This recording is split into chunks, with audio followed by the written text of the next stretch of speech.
Hadirin rahimakumullah, bagaimana kata Imam Sufyan Tsauri, ulama thariqah yang hidup pada masa 97 sanatan, 97 Hijriah, 97 sanah, dilahirkan 97 Hijriah, wafat 61 wa mi'ah, 161 Hijriah.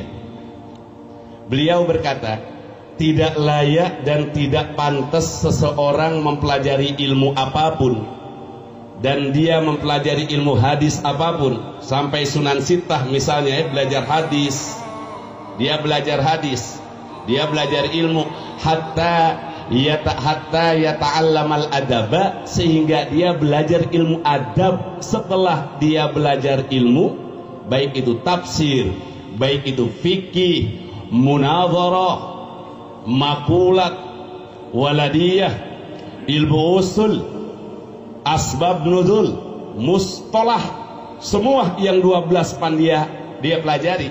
Dan saya yakin gak mungkin ada orang umurnya cukup untuk mempelajari 12 pan, karena satu pan pun butuh keseriusan yang benar kalau disebut ahli. Tidak pantas dan tidak layak orang mempelajari ilmu lalu belajar hadis sehingga dia belajar akhlak dulu. Berapa tahun belajar akhlak? Isrina sanatan, 20 tahun. Kenapa hadirin? Akhlak diletakkan pada tingkat yang paling tinggi. Kenapa? Bayangkan, siapa yang lebih mulia kita dibanding Abu Bakar Siddiq radhiyallahu anhu? Jangankan kita, lau wujina imanu Abi Bakrin, kalau iman Abu Bakar ditimbang dengan seluruh umat Rasulullah yang ada, la rojaha imanu Abi Bakrin, maka iman Abu Bakar akan mengalahkan seluruh iman umat Rasulullah sallallahu alaihi wasallam. Siapa kita dibanding Abi Bakar? Siapa kita dibanding Sayyidina Umar? Siapa kita dibanding dengan Utsman, Sayyidina Ali? Tapi kita lihat mari, bagaimana Abu Bakrin Siddiq radhiyallahu an diajarkan adab, akhlak oleh Allah subhanahu wa ta'ala, yang Allah terangkan itu di dalam surah Al-Hujurat. Ya ayyuhalladzina amanu la tarfa'u aswatakum fawqa sautin nabi wa la tajharu lahu bil qawli kajahri ba'dikum li ba'din an tahbata a'malukum wa antum la tash'urun. Hai orang-orang yang beriman, janganlah kamu angkat suara-suara kamu di atas suara nabimu. Langsung ditegur Abu Bakar, fauqa sautin nabi wala tajharu lahu bil qaul, jangan kamu mengkeraskan suaramu di saat kamu berbicara dengan nabimu. Kajahri ba'dikum li ba'din, seperti kamu ngobrol dengan teman sesama kamu. Antahbata a'malukum, amal kebaikanmu akan hilang, pahala amal sholatmu dan ibadahmu akan lebur. Wa antum la tash'urun, dan kamu tidak menyadari itu. Menurut ulama, di antaranya riwayat yang dikeluarkan oleh Ibni Abi Mulaikah, qala haddatsani Jabir Ibni Abi Mulaikah, dia mendapatkan ini dari Jabir bin Abdullah. Ayat ini berkenaan dengan Abu Bakrin Siddiq dan Sayyidina Umar. Tatkala telah datang utusan dari Bani Tamim, segerombolan, sekelompok dari Bani Tamim datang ke Rasulullah sallallahu alaihi wasallam. Lalu Abu Bakar Siddiq berkata kepada Rasulullah sallallahu alaihi wasallam sebelum Rasulullah memintai pendapatnya. Apa kata Abu Bakar? Istamilhu ya Rasulullah. Yang datang kepada Rasulullah tadi Aqra bin Habis. Aqra bin Habis datang kepada Rasulullah. Dia adalah muqaddam. Muqaddam di mana al-imam?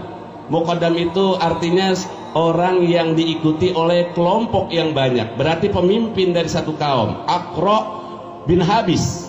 Kemudian kata Abu Bakar, sebelum Rasulullah minta pendapat, Abu Bakar ngomong, ya Rasulullah, istamilhu, angkat dia ya Rasul untuk menjadi pemimpin bagi kaumnya. Sebelum Rasulullah menjawab ucapan dari Abu Bakar, Sayyidina Umar berpendapat, la tastamilhu ya Rasulullah, jangan engkau jadikan dia pemimpin ya Rasulullah.